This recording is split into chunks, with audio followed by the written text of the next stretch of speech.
Hey everyone, Ian here, Manderscheid Media. Okay, so if you're following or have been following the channel, you've seen this car before. This car was called, I dubbed it 6-shooter. So this was at Radical Restorations and Casalta Customs, where Isaiah and Bob both put their magic touches to this numbers matching 446 pack GTX. So it's done.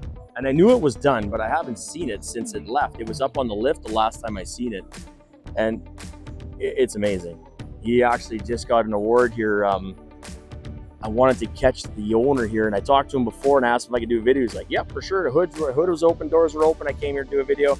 Everything's closed. I'm definitely not crossing the rope to do this because I don't know him that well, but I did the transmission in this car and the differential in this car through Radical Restorations. So this was beat to shit back in the 70s. I think it was a power post, I believe, on the left front corner, and the whole car was swayed. I know when Isaiah was putting this car together, it took some effort to get the measurements and get this car square again. But being it's a GTX, in 71, I'm not sure if anybody knows that there was a Plymouth strike back in 71. So 71 Plymouths are less produced than any other year of Mopar.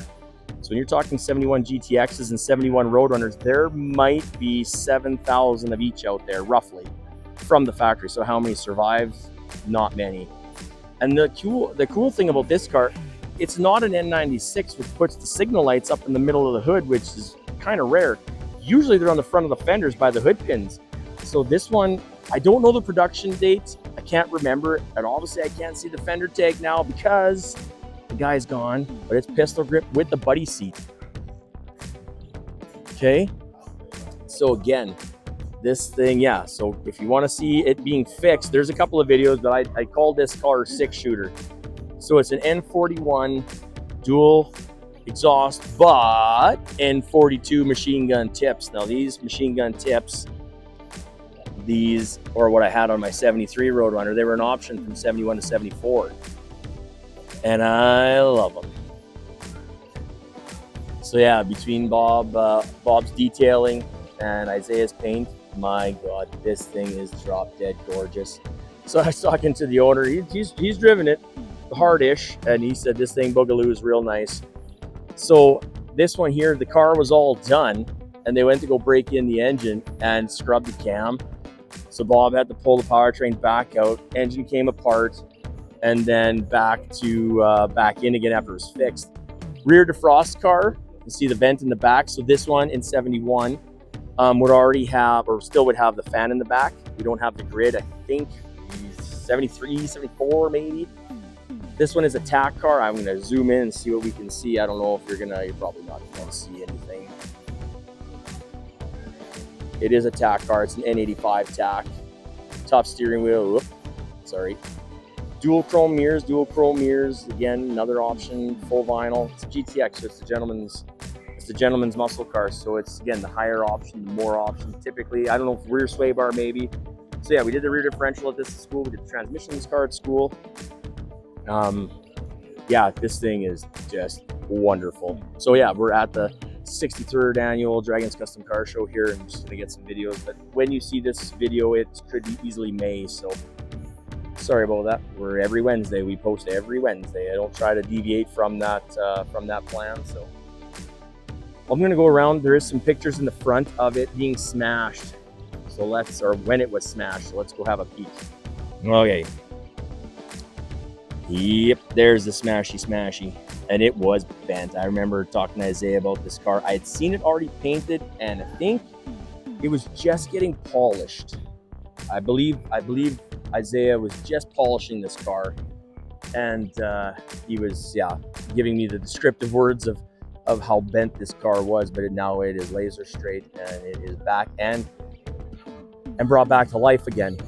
I don't know how many years it sat. Many years it sat. So it's awesome that it has a new lease on life. Yeah, wish the hood was open. If I come back tomorrow, I might get some pictures and then we can add it to the video. But right now, that's what I got. So take care. Thanks for watching.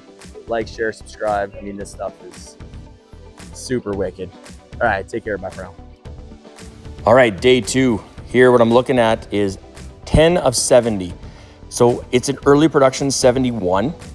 So the signal lights are on the middle of the hood by the indents, and later on in that year, they are moved down to the front fenders. Now, if you had an N96 car, they were already on the front fenders because the air grabber was in the way, sorry. But yeah, so Ethan was there now, so I could get in. He let me jump the fence and do a walk around here, hood open. This thing is amazing. And I knew it was, like I said, I've seen it before up in the air, but not like in this setting. And yeah, it turned out so good. So yeah, this is just a walk around here now with the door open. You can see the pistol grip shifter with the high back buckets and the fold down armrest. Now we can look at the fender tag, pause it and go ahead and have a peek. I know I can't see it very well through my screen. The lighting was horrible to see what was on that fender tag. But if you look at the past video, the 6-shooter video, I also go through the fender tag there. So I just wanted to see the car here more up close for the second chunk of this video, so that you could all truly appreciate the craftsmanship of this car. I mean, Isaiah and Bob did phenomenal work. So just sit back and enjoy the rest of the video. Thanks, talk to you all soon. Bye for now.